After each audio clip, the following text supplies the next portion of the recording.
Today I'm gonna show you how to make gnocchi potato from scratch and basil pesto. You're gonna love it. Here I have some 00 flour. I'm gonna put it right on top of the board, and then I'm gonna make a large space in the middle so you can mash the potato straight on top. Now I'm gonna put eggs and salt. The next ingredient is optional. Some regions of Italy, they like to use it. A little bit of grated cheese inside. I'm gonna start with the egg yolk and mix it in the middle.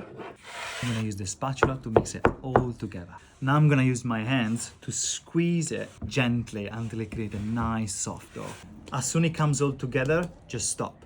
A bit of flour over the dough, and then I'm gonna cut it in half like this, long ways. And gently rolling it into 1 centimeter sausage. Now we're gonna get 2 rope at a time, put loads of flour on top, and then I'm gonna cut them in about 1 finger thick. If you want, you can keep them like this, they are perfect as they are, or you can give the iconic shape. And of course, if you don't have a gnocchetti board, simply use a fork.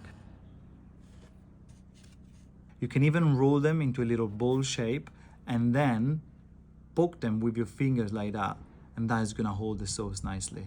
Put them on the board and set them aside. And now let's make a quick and easy basil pesto. Fresh basil leaves straight in, bit of garlic, the toasted pine nuts, olive oil, and a touch of lemon juice. Blitz it all together.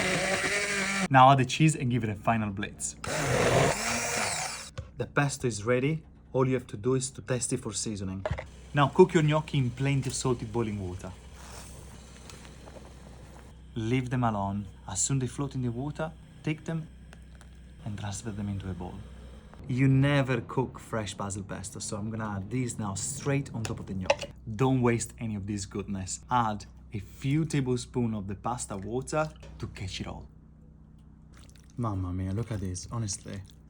Nothing is gonna beat your homemade pesto with homemade gnocchi. There is literally nothing to say, just good stuff to eat. You have to give it a try.